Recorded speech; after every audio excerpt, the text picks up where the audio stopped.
শিক্ষার্থীরা কেমন আছো? আমি বাংলা টিচার মাহমুদা সুলতানা মুক্তা। চলো ক্লাস 10 যারা পড়ো তাদের জন্য আজকে আমি এই ভিডিওটা তৈরি করলাম। তোমাদের পাঠ্য বইয়ের শিক্ষা ও মনুষ্যত্ব এটা আজকে আমি পড়াবো।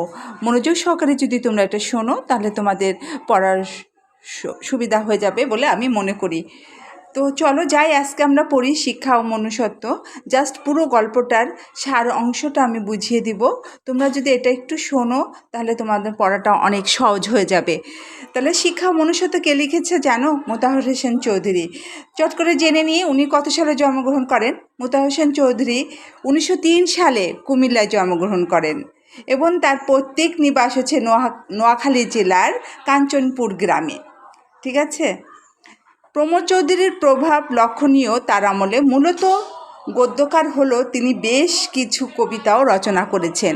তার প্রবন্ধ গ্রন্থ সংস্কৃতি কথা বাংলা সাহিত্যের মননশীল প্রবন্ধ ধারার একটি উল্লেখযোগ্য সংযোজন এবং তার মৃত্যুর পর গ্রন্থটি প্রকাশিত হয়। সভ্যতা ও সুখ তার দুটি অনুবাদ গ্রন্থ। 1956 সালে 18 সেপ্টেম্বর তিনি পরলোক গমন করেন। তাই মোটামুটি মোতাহার হোসেন চৌধুরী সম্পর্কে আমি একটু জানালাম তোমাদেরকে। তোমরা আরও বৃত্তান্ত তোমাদের পাঠ্য বই থেকে জেনে নেবে। এই যে গল্পটা আছে মোতাহার হোসেন চৌধুরীর লেখা, এখানে কিছু কঠিন কঠিন শব্দ আছে।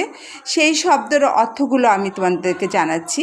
সেগুলো যেমন ধরো, নিগল মানে শিকড়, তিমির মানে অন্ধকার, ক্ষুদ পিপাসা ক্ষুধা ও তৃষ্ণা, ফতুর নিঃস্ব, লেফাফা দুরস্তি বাইরের দিক থেকে ত্রুটিহীনতা কিন্তু ভিতরে প্রতারণা, বেরি শিকল উন্মেচন উন্মুক্ত করা, পিঞ্জর বন্ধ খাঁচায় বন্দি, জীবসত্তা জীবের অস্তিত্ব। এই যে শব্দগুলো এগুলো জাস্ট আমাদের একটু বুঝা, আমি জানি তোমরা সবাই পারো, তারপরও তোমাদের পড়ার সুবিধা সহজ করার অর্থে আমার আজকে এই বলা। তো এই যে গদ্যটা আছে এর মূল বিষয়টা দেখো, সৃজনশীল তো কমন বাঁধার কিছু না। এটা সৃজনশীল মানে তোমাকে নিজেকেই তৈরি করতে হবে, পরীক্ষা নিজের মতন করে দিতে হবে, এটা ভয় পাওয়ার কিছু না। তো এই গদ্যটা এই গল্পটা সম্পর্কে যদি তোমার ভালো বেসিক থাকে সেটার উপর নির্ভর করে তুমি অনায়াসে লিখতে পারবে, তোমার সৃজনশীল প্রশ্নের অ্যান্সার করতে পারবে। গ এবং ঘ অনুধাবন প্রয়োগমূলক উচ্চতর দক্ষতা, এই তিনটি প্রশ্নের উত্তর আমি মনে করি তোমরা সুন্দরভাবে দিতে পারবে। তাহলে চলো শিক্ষা ও মনুষ্যত্ব গল্পে আসলে মোতাহার হোসেন চৌধুরী কী বলতে চেয়েছেন। শিক্ষা ও মনুষ্যত্ব প্রবন্ধটি মোতাহার হোসেন চৌধুরীর সংস্কৃত কথা গ্রন্থের মনুষ্যত্ব শীর্ষক প্রবন্ধের অংশ বিশেষ।